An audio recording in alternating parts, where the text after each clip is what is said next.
আসসালামু আলাইকুম। আমরা আসছি আজকে নাটোর জেলার বড়াইগ্রাম থানার হচ্ছে যে এটা লক্ষ্মীকুল অন্তর্গত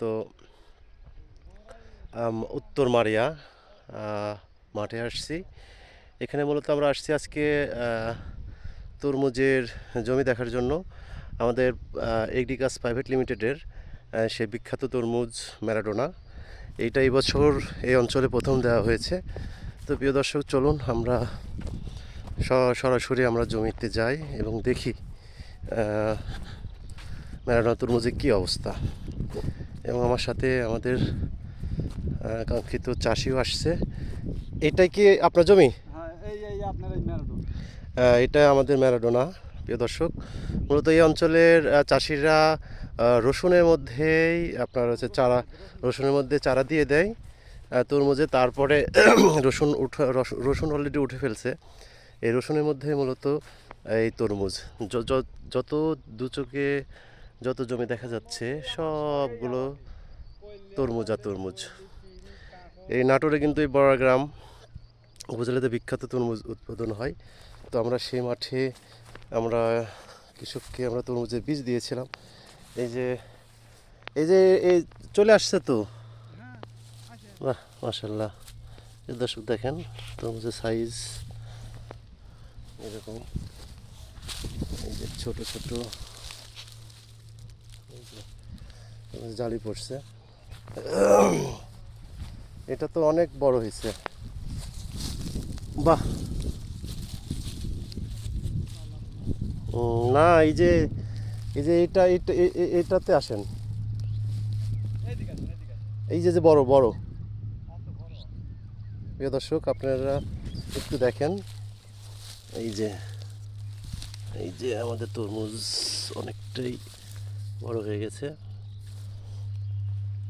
আচ্ছা, আমরা সরাসরি একটু কৃষকের সাথে কথা বলবো। ভাই আসসালামু আলাইকুম।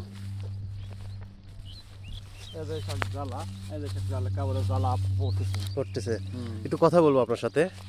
আসসালামু আলাইকুম। ওয়ালাইকুম সালাম। এইদিকে আসেন, আপনার মুখটা। হ্যাঁ, তো আপনার একটু নাম এবং পরিচয়টা দিবেন। আমার নাম খেজে। গ্রাম হচ্ছে সোনাবাজার পূর্বপাড়া, আচ্ছা গুরদাসপুর থানার মধ্যে পড়া। আর এইদিকে আমার মারিয়া উত্তর পাড়া হচ্ছে বড়াইগ্রাম থানা, মানে দুই থানার মাঝখানের লোক আমরা। আচ্ছা আচ্ছা, ঠিক আছে, ধন্যবাদ। তো আপনার এই জমিতে কি কি জাতের হচ্ছে যে তরমুজ চাষ করছেন? তরমুজ চাষ করছি হচ্ছে ম্যারাডোনা। এটা কোথা থেকে নিছেন? আমাদের লক্ষ্মীকুল বিলাল বীজ ভান্ডার। বিল্লাল বীজ ভান্ডার। বীজ ভান্ডার। আচ্ছা, তো এই জাতটি আপনি প্রথম করছেন না? হ্যাঁ, এর আগে আপনি কোন কোন জাত করছেন? আগে করছি হচ্ছে ওই যে হিটলার। হিটলার। এবার ম্যারাডোনা করলেন। করছি ম্যারাডোনা। আচ্ছা, এইটা আপনার শুরু থেকে এখন পর্যন্ত আপনার এই জমি সম্পর্কে কিছু বলেন, যে কেমন লাগতেছে? শুরু থেকে মোটামুটি প্রথম থেকে গোটাই ভালো। এখন কি হবে পরে পাশে না, এই যে আপনার প্রত্যেকটা গাছে কেমন পরিমাণে আসছে? আইছে মোটামুটি জ্বালা ভালোই আইছে। জ্বালা ভালো আসছে না? এবং সাইজগুলো কেমন? আর গাছের আপনি যেটা বলতেছিলেন যে অন্য অন্য জাতের তুলনায় এই গাছের নাকি আপনার গাছটা নাকি অনেক সতেজ, ভালো। হ্যাঁ, গাছ ভালো না? হ্যাঁ। তো এখন যে অবস্থায় আছে মাশাল্লাহ, এখন আপনার কি মনে হয় যে এটা কি আগামীতে করা যাবে? যদি রেজাল্ট তো মোটামুটি ভালো, যদি আল্লাহ খালি না করে এই মাঠের জ্বালা ধরেন, খেতে দেখেন জ্বালা তো ধরেন 10-12 দিনের মধ্যে হয়ে যাবে। জ্বালা 10 দিনের মধ্যে হয়ে যাবে না? এই দেখেন জ্বালা, এই দেখেন। এই দর্শক দেখেন, প্রত্যেকটা প্রায় গিটেই তরমুজের জ্বালা বা জালি চলে আসছে। কিন্তু এখন আসলে ক্ষেতের মধ্যে ঢোকাটাও আসলে একটু সমস্যা। এই একটা জ্বালা, এই একটা জ্বালা, এই দেন, এই দেন। ও প্রিয় দর্শক, আমাদের কৃষক ভাই একটা সুন্দর জিনিস দেখাচ্ছে।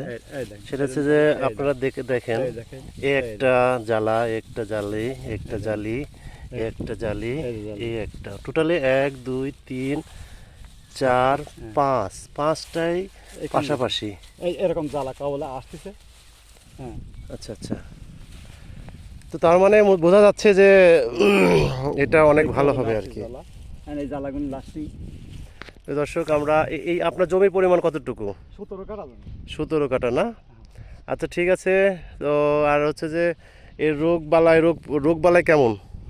রোগে যে সমস্যা যে এই অজগবি এই ডোগা মোড়া ও মানে গাছ গোটাই ঠিক আছে, ঠুক করে একটা ডোগা মারা যায়। মারা আইল যাচ্ছে। এটা আপনাদের অঞ্চলে এই সব জমিতে এরকম হয়, তাই তো? সব জমিতে এই একই অবস্থা। তো ট্রিটমেন্ট করেন না? করি, বিভিন্ন রকম চেষ্টা করি, কিন্তু কাজ হয় না। তো মাশাআল্লাহ, তা আপনার এই ঘন করছেন নাকি? ভরে গেছে আপনার সব জমি, অন্য জমি দেখতেছি ফাঁকা। হ্যাঁ, গাছ ফাঁকা, আর আপনার জমিতে ভরে গেছে। তো এই ঘন ঘন লাগাইছেন না ঠিকই আছে মাপ? লাগাইনি ঠিকই আছে। এই দেন একই জমি, একই জমি। এই সাইড টুক পাথর লাগাইছে, আর এই সাইড টুক সামান্য ঘন, হ্যাঁ। মানে কয়েকটা গাড্ডা কম বেশ আছে। আচ্ছা আচ্ছা, ঠিক আছে প্রিয় দর্শক, আজকে মানে কোনো ট্যাকিল না, প্যাকেট কাটছি ওই হাই বিসি। আচ্ছা প্রিয় দর্শক, আজকে এই পর্যন্তই। সবাইকে আল্লাহ হাফেজ, আর ওইখান থেকে আসসালামু আলাইকুম।